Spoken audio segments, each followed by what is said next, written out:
Hello, I'm Ken Barton.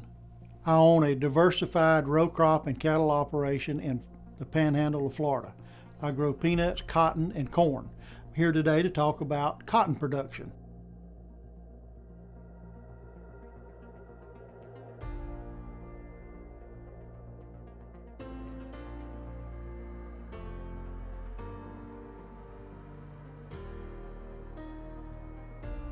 On my farm, we grow about 750 acres of cotton.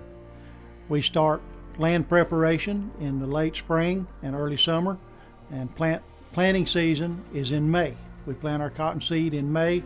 The growing season is through the summer months, and the harvest is in the fall. In Florida, the varieties of cotton that we plant and have available to us is the BT cotton. Where there is a gene in the BT cotton that resists bollworms, foliage-feeding worms, so that we're not having to use pesticides continuously on this cotton. And it produces well. The yield potential is very good. So this is just another production tool that we use that's environmentally friendly.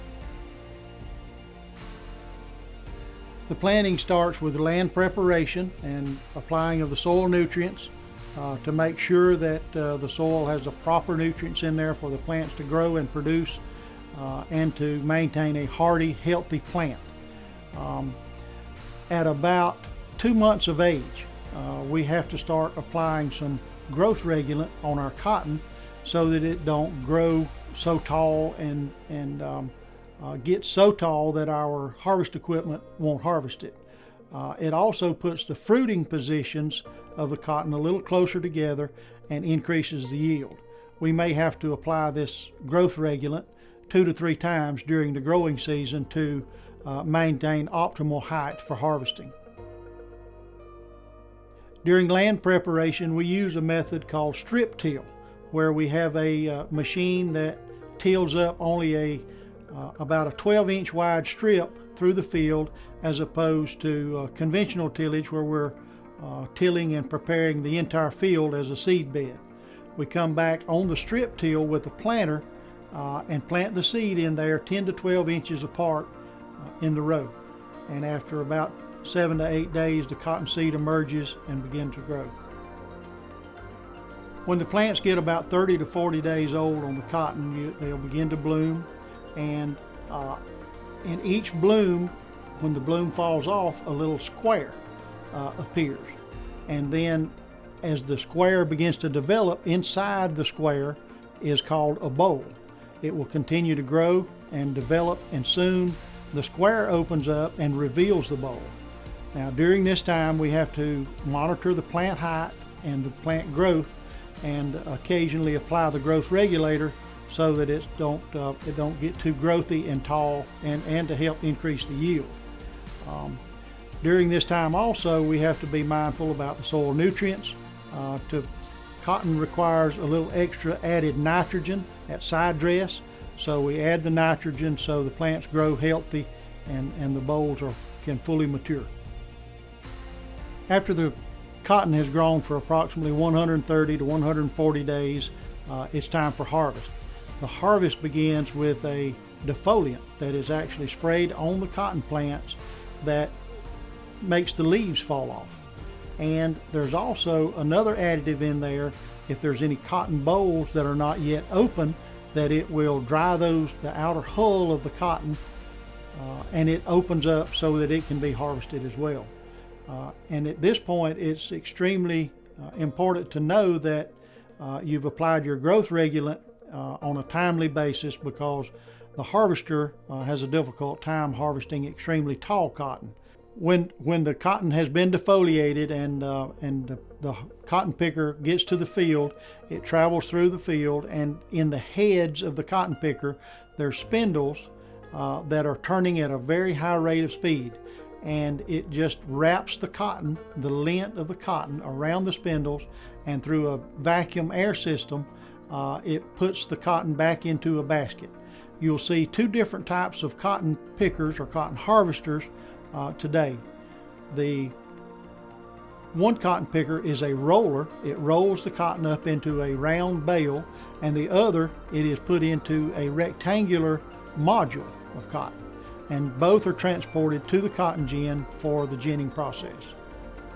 When the cotton leaves the field, the round bales are taken to the cotton gin, where they are loaded onto a conveyor and fed into the gin. As the cotton, the outer coating, the plastic coating, is cut off the wrap from the bales, and it travels down the conveyor and into the ginning process. As the cotton enters the gin, it goes through a drying process or a heating process where the lint fibers are heated up so the gin can operate efficiently. And then it goes through a cleaning process where some of the leaves and sticks are cleaned from the cotton lint. At that point, it comes down to the gin stands where through a saw mechanism inside the gin stands, the cotton seed is taken out of the cotton lint. The invention of the cotton gin revolutionized the cotton industry, because all this you see going on in this gin was once done by hand.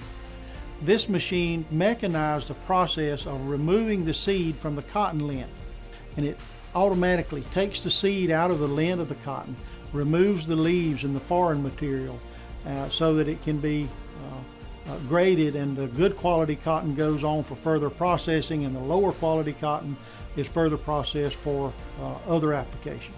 The cotton moves into the press where it is compressed, and a sample is taken from each bale of cotton, where it's sent to a USDA laboratory where they look for 14 different items to judge the quality of this cotton. 4 of the main qualities that are items that they're looking for is the color of the cotton, the strength of the fiber, the length of the fiber, and the uniformity of the fiber.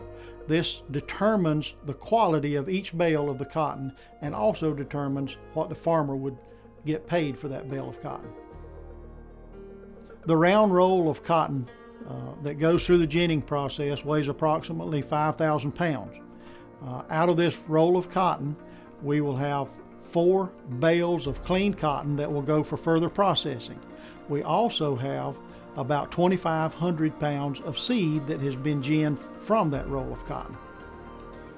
As farmers, we like to make efficient use of all of our products that we produce on our farms.